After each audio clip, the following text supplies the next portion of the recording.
Hello guys, आज के हम टॉपिक में देखेंगे स्टेज ऑफ एनेस्थीसिया।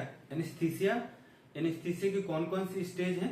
मीन्स यानी किसी भी सर्जरी, कोई भी सर्जरी को परफॉर्म करने के लिए पहले एनेस्थीसिया दिया जाता है।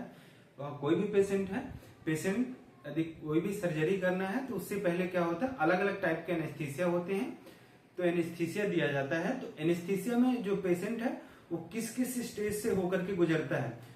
जब किसी भी पेशेंट को एनेस्थीसिया दिया जाता है तो एनेस्थीसिया देने के बाद पेशेंट किस किस स्टेज से होकर गुजरता है, कब सर्जरी परफॉर्म की जाती है, हम उसके बारे में डिस्कस करेंगे। तो जैसे है स्टेज ऑफ एनेस्थीसिया। एनेस्थीसिया की स्टेज है, जो पहली स्टेज है वो क्या है, एनाल्जेसिया। स्टेज फर्स्ट क्या है, एनाल्जेसिया। जो स्टेज फर्स्ट है, जब किसी पेशेंट को एनेस्थीसिया देंगे तो एनेस्थीसिया देने के बाद जस्ट क्या होता है, एनाल्जेसिया। एनाल्जेसिया मीन्स क्या है, किसी भी पेशेंट का क्या है कि उसको जो पेन है वो पेन क्या होता है, सबसाइड हो जाता है।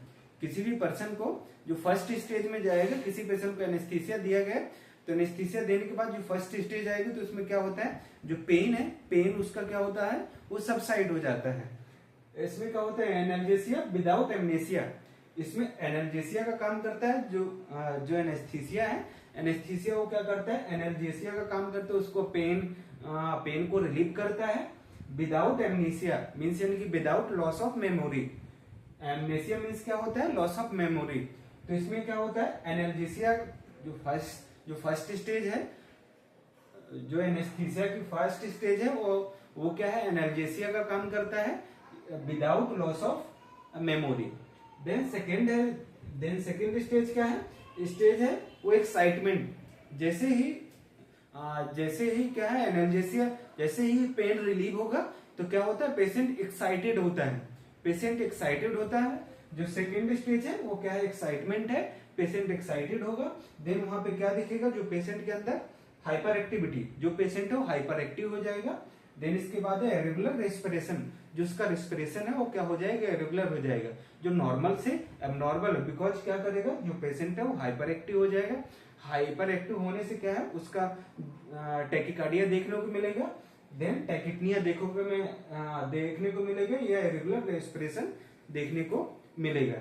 देन थर्ड स्टेज क्या है, सर्जिकल एनेस्थीसिया। जो मेन स्टेज है जहां पे सर्जरी को परफॉर्म, थर्ड स्टेज क्या है, सर्जिकल एनेस्थीसिया।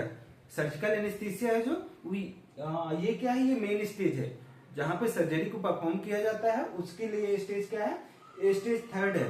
जब कोई भी पेशेंट जब स्टेज थर्ड में इंटर कर जाता है एनेस्थीसिया देने के बाद, जब कोई भी पेशेंट क्या होता है, स्टेज थर्ड में इंटर कर जाता है, देन उस टाइम पे क्या करते हैं, वो सर्जरी को परफॉर्म करते हैं।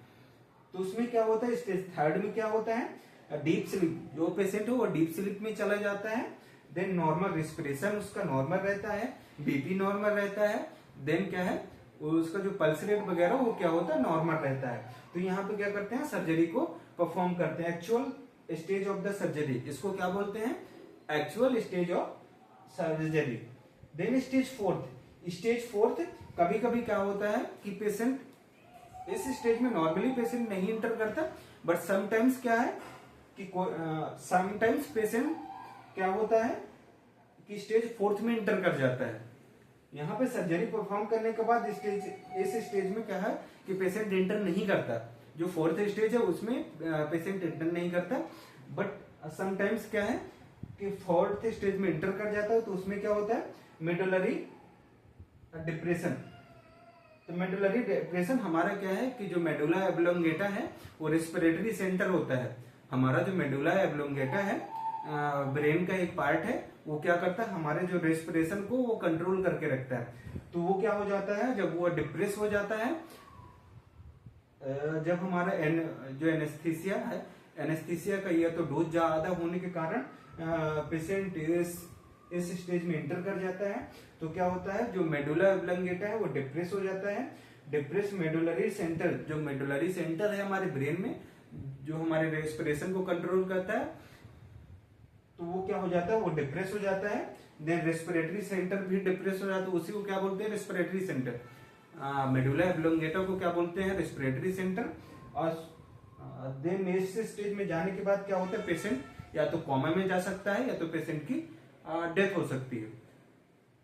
तो स्टेज ऑफ एनेस्थीसिया में हमने जो पहली स्टेज है, कोई भी पेशेंट है, किसी भी पेशेंट को एनेस्थीसिया अब दिया जाता है तो अलग अलग स्टेज से होकर के गुजरता है। किसी भी सर्जरी को परफॉर्म करने के लिए अब एनेस्थीसिया दिया जाता है तो उसके अलग अलग स्टेजेस होती हैं। पहली स्टेज है, स्टेज फर्स्ट को हम क्या बोलते हैं, एनाल्जेसिया। एनाल्जेसिया में इसमें क्या होता है, जब एनेस्थीसिया दिया जाता है तो पेशेंट क्या होता है, पेशेंट का जो पेन है वो सबसाइड हो जाता है, पेन से रिलीव होता है। तो एनाल्जेसिया विदाउट एमनीसिया होता है। देन सेकेंड स्टेज है। सेकेंड स्टेज में क्या है, सेकेंड स्टेज में ये एक्साइटमेंट स्टेज होती है। एक्साइटमेंट स्टेज में क्या है, पेशेंट एक्साइटेड होता है, इसमें एक्साइटेड होता है, इसमें क्या है, हाइपर एक्टिव हो जाता है, पेशेंट हाइपर एक्टिव होगा। देन थर्ड स्टेज है, ये एक्चुअल स्टेज होती है सर्जरी की। देन फोर्थ स्टेज है, वो मेडुलरी ऑपरेशन की स्टेज है। इसमें क्या होता है, पेशेंट कोमा में जा सकता है या पेशेंट की डेथ भी हो सकती है। Thank you.